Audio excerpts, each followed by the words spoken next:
Oh, what a... you know? Okay, this is weird, but this is what a girl will do for a YouTube video these days. This is the result of leaving my shellacs for 100 days. So, as you can see, I have let my shellacs grow out to the point of ridiculousness for this little experiment. But I gotta say, I have been pleasantly surprised with how these babies have held up. So, let's talk about my first shellac experience. I actually had these done for my graduation, which was back in June, if you can believe it. And bummer guys, I lost almost all of the footage from when these were fresh, so I'm so sorry. I'm just gonna have to work with the photos that I've got, so please enjoy this random footage from the archive. Now, the only times I'd ever had my nails done at a salon, I'd always had acrylic, but I was quite enjoying my natural nails, so I decided that I would try shellac instead, which would mean I could keep my natural nails underneath. So I went to Lily's Nail Bar in Bournemouth, which was recommended by many of my friends, and they definitely held up to my expectation.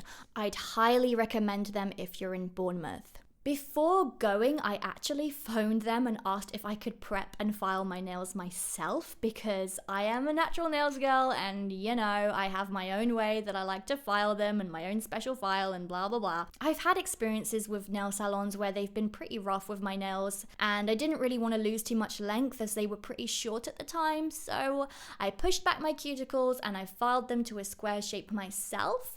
Sadly, this didn't affect the price, but you can't have everything in this world. Now, I knew I wanted a French manicure with white tips because I just wanted to look fly for my graduation. But because my natural nail tips differ in size, as natural nails do, I had to choose a darker, more opaque nude color to hide my natural smile line. Then I had my white tips painted a little further towards the end of the nail, which gives the illusion of longer nail beds and generally better proportioned nails. I gotta tell you, I think shellac just might be my new thing because it's still the feeling of my natural nails that I'm so familiar with, but I still get that slight thick, hard, plasticky feel, which I actually really like about acrylics. I don't know if you can hear me playing with my nails right now.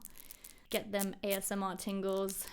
I also didn't experience any chipping or breaking, and they were a little bit cheaper than acrylics. And where I would usually need to file my natural nails weekly, I pretty much never had to file the shellacs, except for when about 4 weeks had gone by and I decided I needed to freshen them up. Now, usually around the 4-week mark is when you would get your shellac removed or redone, but I guess I was lazy. I didn't even know I was going to make this video at the time, but I was going on holiday and I decided that I would just give them a file, paint over them with nail polish, and hopefully nobody would notice. Please let me know if I'm not the only one that does this. But I was surprised to learn that the nail polish actually goes over shellac really easily, and it lasted a pretty long time too. You could see a little bump where the shellac ended, but it was pretty subtle and I didn't really care because I just liked the way they looked. They were bright and colourful and I was just enjoying them. By the way, if you're liking this video so far, please give it a thumbs up. It really, really does help. So incredibly, after 2 months, the shellac had not budged at all. Usually I'd get little nicks or cracks or sometimes peeling by this point with my natural nails if I haven't filed them, but the shellac has kept that from happening. So they've just been able to grow and grow and grow. Towards the 3-month mark, I did start to notice some very slight lifting at the base, but only very, very slight. And my guess is that if I left these, they would just grow out completely until I eventually cut them off. But they did start to look a little ridiculous by this point, and I could no longer get away with just painting over them, even though I tried. So my grandma very kindly took me to have them redone. Isn't she so cute? Little shout out to Janetta, who did these incredible nails. If you live near Tunbridge Wells, her shop is called Zantea Beauty. I'll leave all her details in the description. I've never had anyone take so much time and care to do my nails. I mean, just look at that cuticle line. So there we are. I've yet to witness the state of my nails underneath. I really don't know how they will hold up after I go back natural, but I'll save that for the next video, so subscribe for that one. My verdict so far? I freaking love shellacs. Bye.